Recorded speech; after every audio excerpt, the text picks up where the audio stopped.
ವಿಧಾನಸಭಾ ಚುನಾವಣೆಗೆ JDS BJP alliance ಇರೋದಿಲ್ಲ ಅಂತ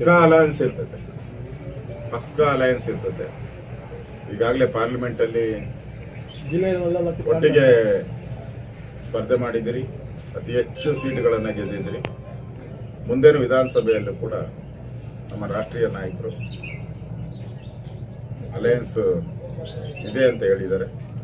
ಮುಂದೇನು ಕೂಡ ಕರ್ನಾಟಕದಲ್ಲಿ 170-180 ಸ್ಥಾನ, ಹೇಗೆ ಆಂಧ್ರದಲ್ಲಿ ಗೆದ್ರಿ, ಹೇಗೆ ವೆಸ್ಟ್ ಬೆಂಗಾಲಲ್ಲಿ ಗೆದ್ರಿ, ಅದೇ ರೀತಿ ಕರ್ನಾಟಕದಲ್ಲೂ ಕೂಡ ಈ ಭ್ರಷ್ಟ ಸರ್ಕಾರದ ಕಾಂಗ್ರೆಸ್ ಸರ್ಕಾರ ದುರಾಡಳಿತ ಹೋಗೋ ದೃಷ್ಟಿಯಿಂದ ಜನ ನಮ್ಮ ಹೋರಾಟಕ್ಕೆ, ಈಗಾಗಲೇ ನಮ್ಮ ಹೋರಾಟದಿಂದ ನಾಗೇಂದ್ರ ಜೈಲ್ ಪಾಲಾದರು. ಕಾಂಗ್ರೆಸ್ ಮೂಡಾದ 14 ಸೈಟ್ಗಳು ವಾಪಸ್ ಬಂದು ನಮ್ಮ ಹೋರಾಟದಿಂದ ಸಿಲ್ಕ್ ಫ್ಯಾಕ್ಟ್ರಿ ಮೈಸೂರಲ್ಲಿ ಮುಚ್ತಾ ಇದ್ರು. ನಮ್ಮ ಹೋರಾಟದಿಂದ ಸಿಲ್ಕ್ ಫ್ಯಾಕ್ಟ್ರಿ ಮತ್ತೆ ಓಪನ್ ಆಯಿತು.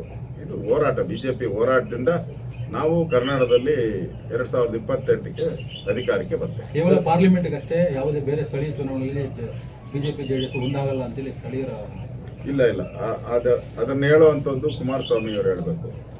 ಅವರು ಹೊಂದಾಣಿಕೆ ಇದೆ ಅಂತ ಹೇಳಿದ್ದಾರೆ ಮಾಧ್ಯಮದಲ್ಲಿ, ಅದನ್ನೇ ನಂಬ್ತೀರಷ್ಟೇ. ಸರ್, ಒಂದ್ ಕಡೆ ಯಲಹಂಕ ವಿಶ್ವನಾಥ್ ಅವರು